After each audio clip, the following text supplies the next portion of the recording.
ফরজ গোসল করার পদ্ধতি হলো, আপনার গোসল ফরজ হলে বাথরুমে গোসলখানায় গিয়ে সর্বপ্রথম আপনার শরীরের যে জায়গায় নাপাক লাগছে বা কাপড়ের যে জায়গায় নাপাক লাগছে সেই জায়গাটা কি করা, পরিষ্কার করে নেওয়া আগে। যদি আপনার জায়গাটা চিহ্নিত থাকে যে এই জায়গাটা নাপাক লাগছে, ওই জায়গাটা ধুয়ে ফেলান। এরপরে নামাজের জন্য যেভাবে আমি অজু করছি সেভাবে অজু করা। এরপরে অজু করা, হাতের কবজি ধোয়া, এরপরে কুলি করা, নাকে পানি দেওয়া, মুখ ধোয়া, হাতের কনুই পর্যন্ত ধোয়া, মাথা মাসা করা, এরকম অজু করা। অজু করার পরে এবার আপনি গোসল করেন। সেটা শাওয়ার দিয়ে আপনি মাথার উপরে পানি ঢেলে হোক আর আপনার মগ দিয়া হোক, যেভাবে হোক আপনি গোসল করেন।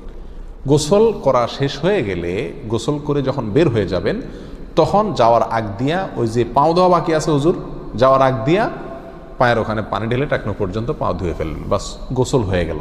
এই ভিতরে আপনার শরীরের প্রতিটি অঙ্গের প্রতিটি জায়গায় পানি পৌঁছানোর চেষ্টা করতে হবে। প্রকাশ্য অঙ্গ যেগুলো, নাভির প্যাচ থেকে নিয়ে, বগলের নিচ থেকে নিয়ে, আঙ্গুলের চিপা থেকে নিয়ে, প্রত্যেকটা জায়গায় যেন পানি যায়, সেজন্য সেখানে পানি পৌঁছানোর চেষ্টা করতে হবে। ডলার দরকার হলে ডলবে, যেভাবে ওখানে পানি পৌঁছাতে হবে। কানের প্যাঁচের ভিতরে, একেবারে গভীরে না, প্যাঁচগুলোর ভিতরে যেন পানি যায় সেদিকগুলো খেয়াল রাখতে হবে। কোনো একটি জায়গা যদি শুকনা থাকে তাহলে কি হবে না, ফরজ গোসল হবে না।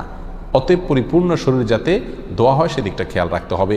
নেল পালিশ ইত্যাদি বা কোনো রং টং ইত্যাদির কারণে যদি কোনো আবরণ থাকে শরীরের উপরে, তাহলে সেগুলো সরা নিতে হবে, তা না হলে কি হবে না, ফরজ গোসল আদায় হবে না। কথা, প্রথমে শরীর এবং কাপড় থেকে নাপাকগুলো ধুয়ে নেব, এরপরে অজু করব পূর্ণাঙ্গভাবে, পাও ধোয়া বাদে, এরপরে গোসল করব। আর বের হওয়ার সময় দোনো পাও টাকনো পর্যন্ত ধুয়ে তারপর বের হয়ে যাব। এই গোসলের সাথে আমার অজু হয়ে গেল। এই গোসলের পরে আর কি করার দরকার নাই, অজু করার দরকার নাই। অনেকে গোসলের পরে অজু করেন, এটা কোনো প্রয়োজন নাই। তবে কেউ যদি গোসল করা অবস্থায় তার পেশাব চলে আসে, অনেকে আছে পানির স্পর্শ লাগলে পেশাব বেশি আসে, তো গোসল করা অবস্থায় যদি তিনি পেশাব করে দেন বা অজুভঙ্গের কোনো কারণ তার ভিতরে আসে, তার বায়ু ছাড়লেন, তাহলে তো সেক্ষেত্রে অজু যেটা শুরুতে করছিল ওইটুকু তো আর নাই।